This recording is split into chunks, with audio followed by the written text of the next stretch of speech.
Coucou les amis, alors je sais pas combien de vidéos j'ai sorti sur ma chaîne, plus de 300 voilà. Et je me suis rendu compte que j'avais toujours pas sorti de vidéo sur le burn-out au travail quand on est une personne autiste. Voilà, un peu limite quand même, donc je me suis dit qu'on allait résoudre ce problème et sortir une vidéo sur le sujet.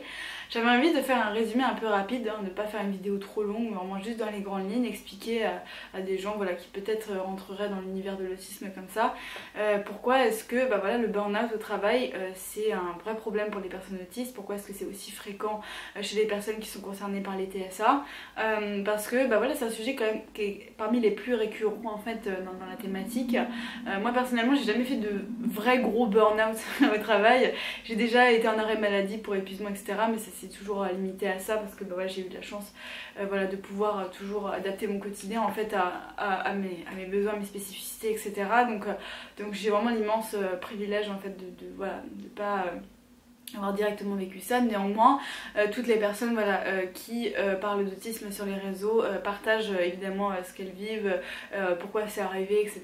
J'ai énormément vu de contenu à ce sujet là et en fait voilà, de manière générale j'ai juste envie de parler de pourquoi en fait c'est si récurrent chez les personnes autistes, qu'est-ce qui revient à chaque fois et qu'est-ce qu'on peut faire littéralement aussi pour éviter ce problème. Vous verrez que malheureusement il y a aussi beaucoup de choses qu'on peut encore pas faire malheureusement parce que il y a beaucoup de boîtes en fait dans lesquelles voilà, il n'y a pas de possibilité d'adapter les postes pour les personnes autistes et ça c'est vraiment voilà, c'est vraiment un problème. Donc bref, on va adresser le sujet, on va en parler et c'est le sujet de la vidéo. Donc voilà, la première raison pour laquelle les personnes autistes peuvent faire un burn-out au travail, c'est parce que voilà, elles ont peur de ne pas répondre aux attentes, en fait, aux exigences du milieu de travail où elles sont. Voilà.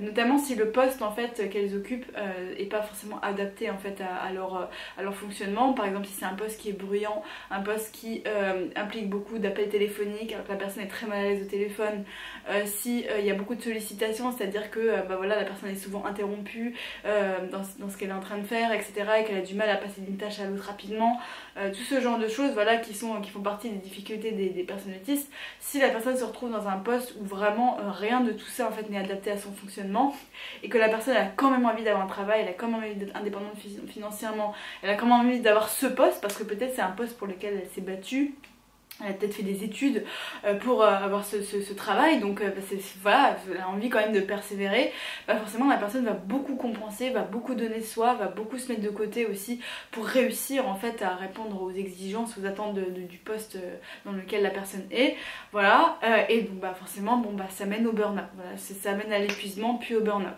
Ça c'est la première chose. Il faut savoir qu'aussi l'anxiété joue un très grand rôle parce qu'il y a beaucoup de personnes autistes en fait qui voilà, sont très anxieuses et notamment anxieuses à l'idée de faire des erreurs au boulot. Moi je sais que par exemple je n'ai aucune tolérance envers mes erreurs au boulot, c'est à dire que quand par exemple voilà, quand je travaille à la caisse et que je fais un écart de caisse, je vais vraiment me sentir très mal. Voilà, moi je vois parfois des collègues à moi qui sont juste un peu frustrés qu'ils ont fait un écart, moi des fois je remets carrément en question si je mérite d'être là en fait, si c'est à ce point en fait, alors que ça arrive littéralement à tout le monde. Donc ouais, l'anxiété par rapport aux erreurs au travail, moi je vois ça beaucoup dans vos témoignages sur Facebook, d'ailleurs si tu veux nous rejoindre, deuxième lien dans la description pour discuter avec nous. Voilà, je vois beaucoup de gens parmi vous qui me disent voilà, moi le truc qui me stresse le plus au boulot c'est de faire une erreur, c'est de me tromper. Et pourquoi? Parce que vous allez me dire oui mais ça c'est pas forcément que les autistes etc, pourquoi est-ce que tu abordes ça dans un sujet sur les TSA?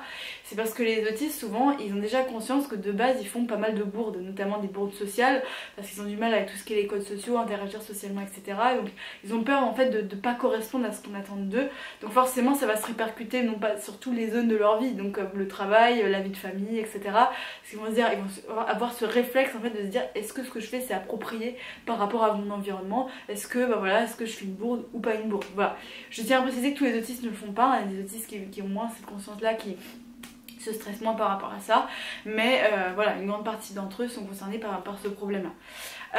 Ensuite, évidemment, deuxième problème qui peut amener au burn-out pour les personnes autistes, c'est la surcharge sensorielle. Voilà, si vous travaillez dans un bureau qui a des néons et que vous pouvez pas supporter les néons, s'il y a des odeurs, notamment de self ou ce genre de choses qui arrivent sur votre poste de travail, s'il y a beaucoup de bruit parce que vous travaillez dans un open space, qu'il y a beaucoup de sollicitations visuelles, c'est-à-dire que voilà, peut-être le endroit où vous travaillez est très bordélique, il y a plein de, voilà, trop d'informations pour vos yeux d'un seul coup, voilà, ça peut être aussi très difficile difficile à gérer pour certaines personnes autistes.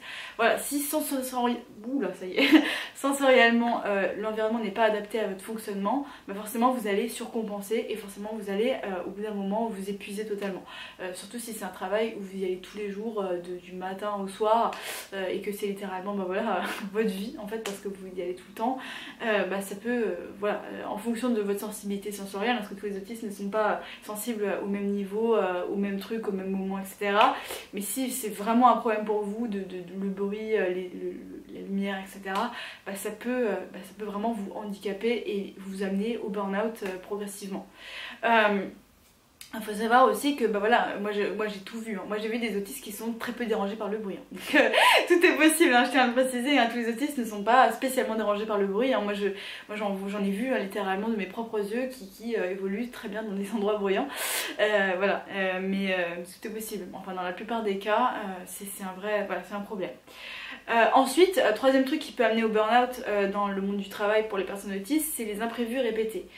Si votre boulot, il y a toujours des imprévus, il y a toujours des trucs qui se passent pas comme prévu, si bah voilà, les rendez-vous sont régulièrement annulés, qui sont reportés à des moments où vous n'y attendez pas, etc., que vos collègues ils vous interrompent très souvent de façon imprévu dans une tâche que vous êtes en train de faire et que ça fait partie des choses, des traits autistiques qui vous caractérisent le plus, hein. Ben voilà, si vous êtes une personne qui a vraiment besoin de routine, de prévisibilité et que sans ça vous avez vraiment du mal à fonctionner, ben un boulot qui serait pas adapté à ça, qui répondrait pas à ce besoin pourrait vous mener au burn-out aussi, vous épuiser voilà, de stress, voilà, vous devez vous suradapter à chaque fois en fait à ce qui se passe autour de vous, donc ça forcément aussi ça fait partie des éléments qui peuvent entrer en jeu dans un burn-out autistique.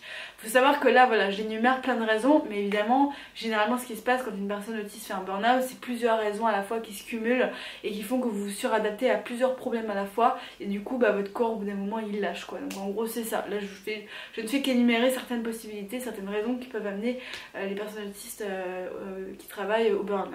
Voilà. Donc les imprévus répétés. Ensuite j'avais noté le rythme inadapté et notamment le multitâche. Voilà.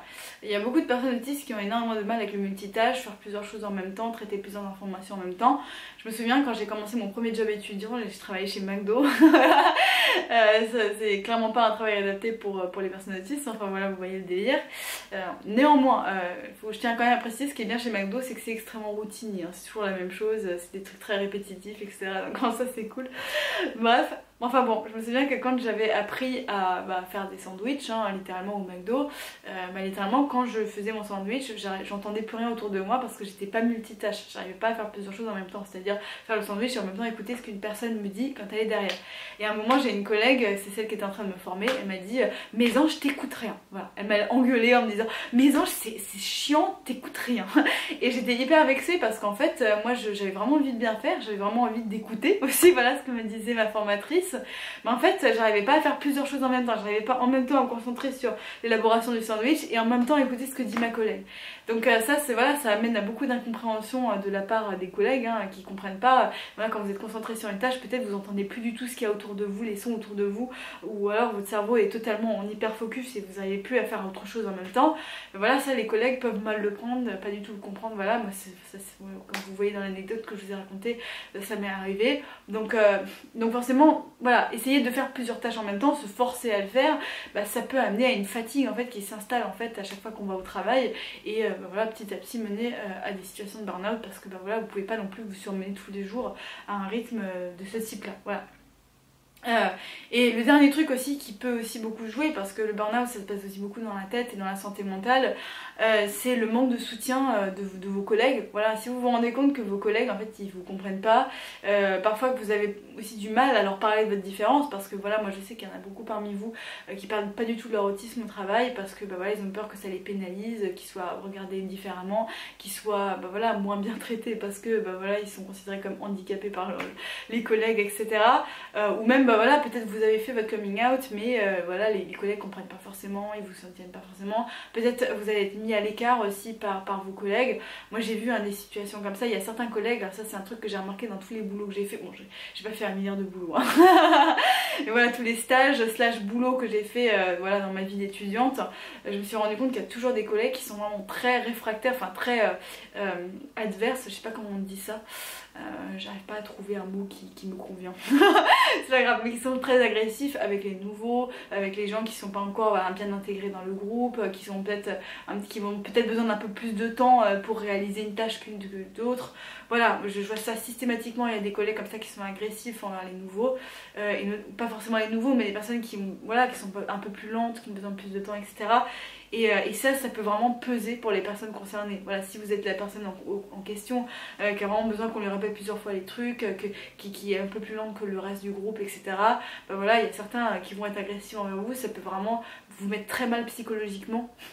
Et contribuer à votre anxiété, à votre fatigue et à votre, à votre perte de motivation pour aller au travail, quoi, tout simplement. Donc voilà, et je tiens quand même à préciser à la fin de cette vidéo, parce qu'on arrive sur la fin, que c'est vrai que voilà, le travail ça reste un des grands défis majeurs, notamment en France, pour les personnes autistes, parce que voilà, énormément d'autistes, alors je sais pas si c'est la plupart, parce que j'ai vu toutes les stats possibles, hein, et je pense que personne n'a réellement la véritable stat, parce que voilà, encore une fois, la plupart des autistes qui travaillent sont même pas diagnostiqués, parce que voilà, par définition ils travaillent, donc ils peuvent pas être autistes, voilà, donc c'est un peu le serpent qui se mord la queue. Du coup on a l'impression que la plupart des autistes ne travaillent pas. Je pense que non, je pense que ça doit être, je sais pas quelle est la stat exacte, personne ne le sait en réalité, mais je pense qu'il y a beaucoup plus d'autistes qui travaillent que ce qu'on ne le pense. Mais bon, c'est juste qu'ils ne sont pas diagnostiqués. Et puis voilà, il y a aussi, et ça ce sera la conclusion de cette vidéo, beaucoup trop d'autistes qui ne travaillent pas. Voilà, qui ne travaillent pas littéralement, qui peuvent même pas travailler à cause de leurs difficultés et à cause de l'incapacité de certaines entreprises à s'adapter à leurs différences, etc. etc. Donc c'est un vrai problème, ça fait partie des grands défis, des grands champs de bataille qu'il faut attaquer par rapport aux problématiques de l'autisme. Donc voilà, ça valait quand même le coup de faire une vidéo là-dessus. Et voilà, sur ce, c'est la fin de la vidéo. Si tu veux aller un peu plus loin, j'ai plein de ressources complémentaires dans la description. Tu peux aller voir ça, rejoindre le groupe Facebook, télécharger l'ebook, machin. Et d'ici là, on se retrouve très vite pour une nouvelle vidéo. Salut. Our hearts beat to the city streets. We began to feel the fire. We rise like tall buildings as the chemicals they take us higher.